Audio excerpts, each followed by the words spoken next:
Your digital home. Welcome back. In today's lesson, we'll be talking about your digital home, your website.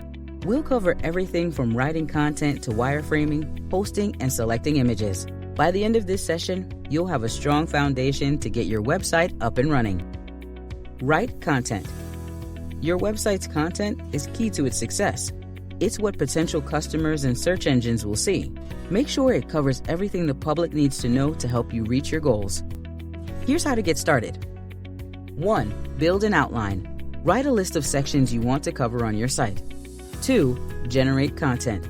For each section, write the information you want to display. 3. Decide the layout. Plan how you want to display each section online. 4. Organize information. Determine what information should appear on the same page. 5. List pages and subpages. Create a list of your website's pages, including subpages. 6. Identify forms. If you need to collect information, decide where forms should be placed. 7. Write form text. Create intro and thank you text for any forms. 8. Save everything. Store all your content and form text in one document for easy access. Once your content is complete, share it with trusted colleagues or friends for feedback and edits. After that, you'll be ready to visualize the design of your site. Sample outline for website menu. Here's a basic example of how you can outline your website menu. Home, About, Issues, Issue 1, Issue 2, Issue 3, Issue 4. Action Center, Contact, Donate. Wireframe. Once your content is ready, it's time to create a wireframe for your site. Think of it as a rough sketch of how your site will look. You're not adding any text or colors yet, just mapping out where things will go. For instance, where will your menu be? Where will images and content blocks appear? Start by creating a consistent menu style for all your wireframes. Next, work on the home page using your content as a guide. Lay out where the images, headlines, and subheaders will go. Once you've designed your home page, do the same for the other types of pages on your site. You don't need to wireframe every page, just the different types. After your wireframe is complete, share it with your stakeholders to gather feedback before moving on to the live site design. Hosting. Hosting is where your site content lives. It's the place where all of your images and files are stored so they can be accessed 24/7. Hosting providers often offer additional services like domain names, email, and website builders, but you don't need to get everything from the same provider. For example, you could host your site with GoDaddy, buy a domain name from Bluehost, and build your website using Weebly. If you're a first-time web designer, platforms like Wix or Weebly are great options because they come with easy drag-and-drop features, a free domain name for testing, and built-in hosting. If you're outsourcing your site build, WordPress or Drupal are good choices for easy setup and editing. Just remember to compare hosting providers, factoring in things like cost, ease of use, customer support, and additional services like email hosting. Domains. When choosing a domain name, aim for something that mirrors your organization's name. Avoid overly creative spellings or complex combinations. The goal is for your audience to easily find you online. If your ideal domain name is already taken, consider using a different extension like .org, .net, or a newer suffix that fits your brand.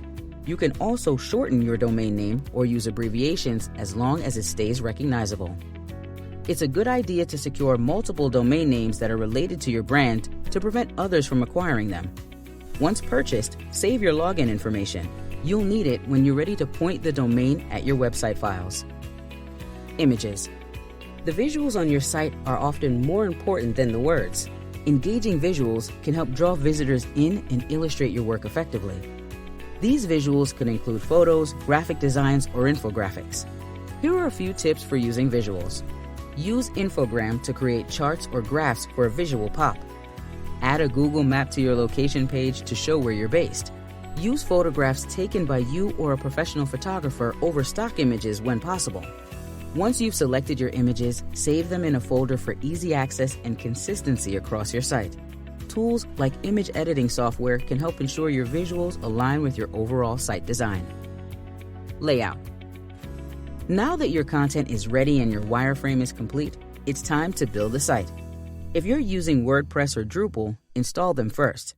If you're using a drag and drop editor like Wix or Weebly, log in and start building. Here's a systematic approach. Create your site's pages and menus as they appear in your wireframe.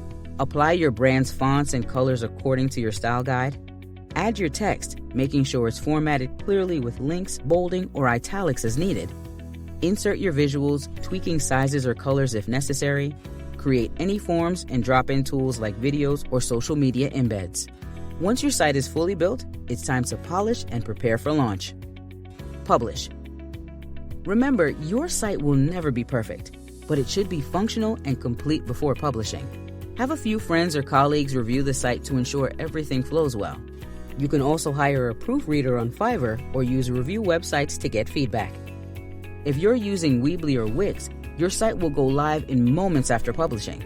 If you have an external domain name, you'll need to point it at your hosting provider. Instructions on how to do this will be available on your host's website, and your domain should be live within a few hours. Finally, set up a professional email address for your team using your new domain name. Conclusion. That wraps up today's session on building your digital home. Now you should be well prepared to write content, design a wireframe, select hosting, and launch your website. Don't forget to take the quiz, and we'll see you in the next session.